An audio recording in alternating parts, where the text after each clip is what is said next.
Hey folks, how's it going? I'm Josh. Today we're gonna be checking out Only Fools and Horses. This is season 1, episode 4. So let's jump into episode 4 of Only Fools and Horses.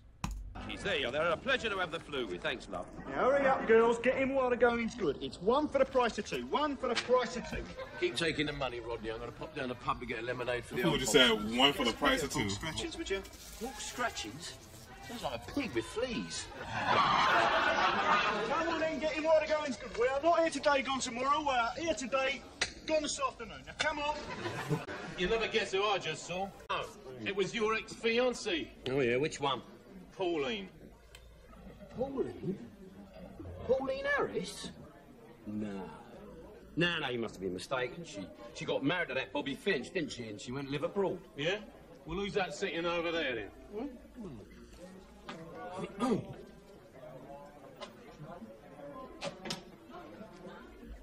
Is her a trick? Eh? No, I might just go over there, and say hello.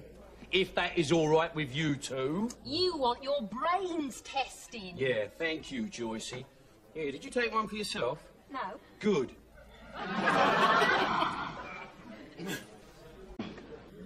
You never married yourself, Del? No, I never fancied myself. No.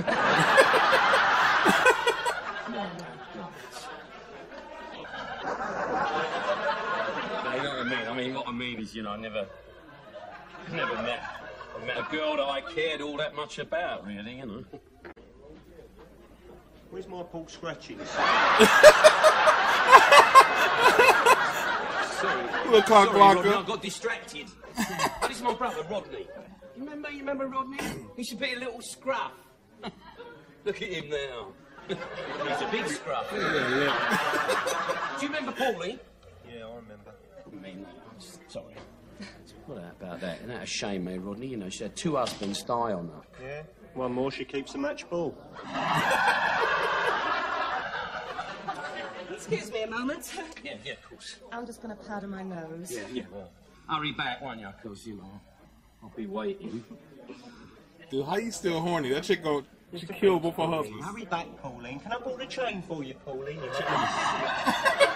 You're very hostile towards Pauline, ain't you? Well, can you blame me? I remember how she treated you when you was engaged. I may only have been a little nipperdale, but I remember how she screwed you up. It was a long time ago, Rodney, wasn't it? Pauline and me were engaged. We was mods. The only reason she left me was because she found a bloke with a faster Vespa.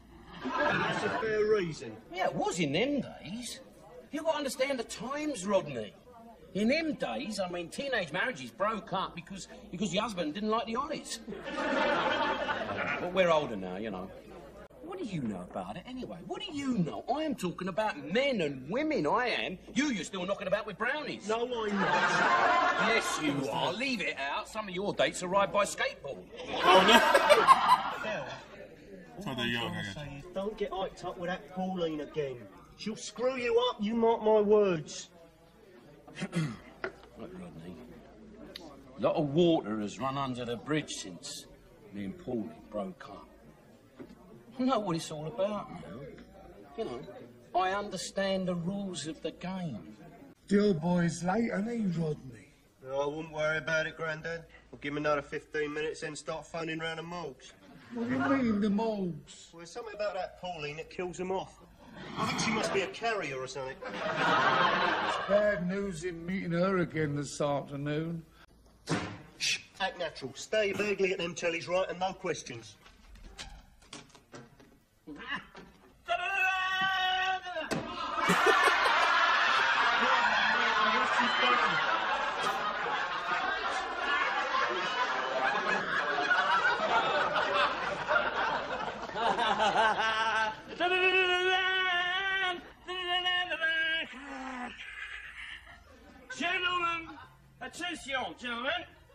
Gentlemen and Grandad, I have an announcement to make. Pauline and I are engaged to be married. Right, listen, you haven't heard the best part yet. Listen, this is a double celebration because not only have I got engaged to Pauline, but my bride-to-be has kindly condescended to come and live with us. Dude, tripping. Well, don't say your congratulations then, will ya? All right.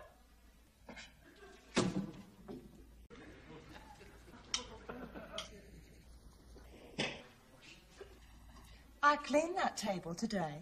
Oh, there it is. Well, make my pencil 30, won't it? Del. What? Rodney. Oh, that was divine, my love. That was divine. That was, was pas de Calais, as they say in France. Long time since we had a steak like that, eh, Rodney? Hell of a long time, Del. Me and Grandad had corned beef. Corned beef? I'm not cooking for them two as well, Derek. I'll cook for you and me only. I didn't come here to be a skivvy. No, I know, my love. I know, my pet. Well, you see, the thing is, when I gave you the housekeeping money at the beginning of the week, I meant for you to get some grub for them and all. I did. I got corned beef. Ah, yeah. Well, there you are. See? You like a little bit of corned beef, don't you, Grandad? Why don't you and Grandad go out, Rodney? I wouldn't mind being alone for once. You want to be left alone? Of course. Well, I'll go with them. Come on, Grandad. I'm with you. Oh, see. But we never have any time to ourselves in this place. No time to yourself. You spent most of your lives in that bedroom. Giant pandas make quicker than you two. Since I moved in here, all we ever seem to do of an evening is sit here watching them rotten televisions. And that's another thing. Why does he watch 2 televisions? Because the other one's been mended. You mean he normally watches 3? Yeah. He's going senile. Yeah. Now, wouldn't he be happier with company of his own age? Oh, this Bringing your this granny one. round here, live with us. I was thinking of a home. He's already got a home. He's family. I'll be a family soon. You going and own me. I don't want to go alone, Rodney. I might catch something. Don't you worry, Grandad. We're staying put. Well, the only alternative is for us to buy a house of our own. What, me? Buy a house? No, I couldn't do that. Couldn't do that. Don't you see that as soon as I put my signature on a document, the authorities are going to know that I'm alive? Have you got your life insured, Tim? No. Best one. Never thought about dying before. Well, we'll have to sort that out. A wife needs protection. Especially with your luck, Pauline. I fancy an early night, Del. No, what again? Come on. Yes, all right, my love. Petal. Listen, you two. What's that mean? Guys, let me know what that means. You guys explain this one. What's that? You ready, Grandad? Yeah. I just want to see what happens first. Don't wake him up. I'll wake him, Rodney. I don't want you going in that room. That's my mum's room. It used to be your mum's room, Rodney, but it's mine now, and I don't want to see you in there. Is that understood? Jawohl, mein Obergruppenführer. What's your age, Rodney? Why don't you bike it, you old bag? You just keep your nose out of it, all right, pal? That's tree keeping. Do you know what he had the audacity to say? He phoned me up to say that he heard last night that the police had investigated Bobby Finch's death. Apparently, he died of food poisoning. Food poisoning. Your breakfast's getting cold, Del. Yeah. Thanks, Grandad. Yeah, well, do you know, I think I'm putting on a bit of weight. I think I'll go on a diet. Get off. There's no calories in weed killer. You make me die, you do. I suppose you think that Pauline's gone window shopping at Rentokil's. Oh, well, I'm going down to make arrangements for my medical. I'll see you two later. No, you won't, Del. Because me and Grandad have had it up to here. We're getting out. Rodney. No, come on. Don't believe all that rubbish about food poisoning, do you? Of course not. Eat your mushrooms, Del. Someone on the phone. It's Tim. Tim who? Tim the talking clock. Oh, the cow! She only found the talking clock before she left. And this is... God, Bennett, this is dated 4 days ago.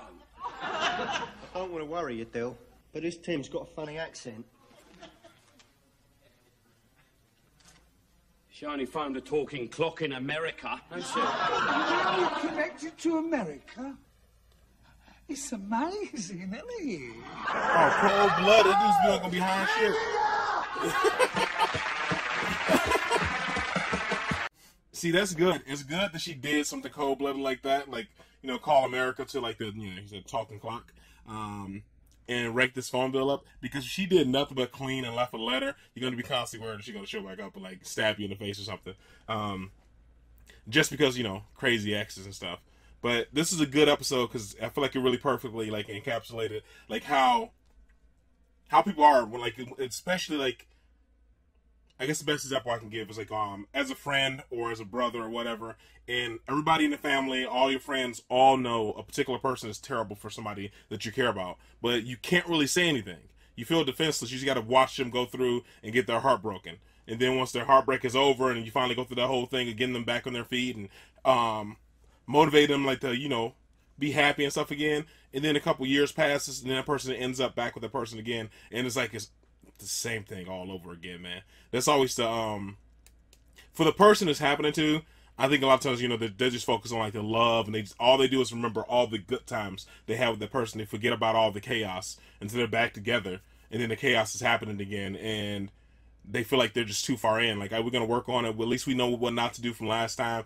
And I don't know. In my experience, it's never worked out. I don't know any of my friends or family that that's happened to, where, like, somebody came back into the picture who was a freaking loon. Like, it never works out the second time around, third time around, and in some cases, fourth time around. My light went out. That's crazy. But yeah, I enjoyed this episode. That's the biggest thing I got this episode, is just, like, you know, a lot of times your family, I wish we could take that type of feedback a little better from family members when somebody actually works up enough confidence to tell you that, dude, I just don't, you're not happy. I can tell. And we will actually heed that from people, you know. I'm just glad I'm happy now. Sometimes it's one of those things I think you got to live and learn. So, but yeah, enjoying the show. Only 4 episodes in, and I'm enjoying it, man. Like I said, like, I wasn't dying laughing through this, but I just like it. It's a good show. It's not always about the laughs, man. Sometimes it's about the lessons, I guess. All right, guys. I mean, that's all for this, man. Hopefully, you guys are happy, safe, and healthy. I'll see you in the next one. Later.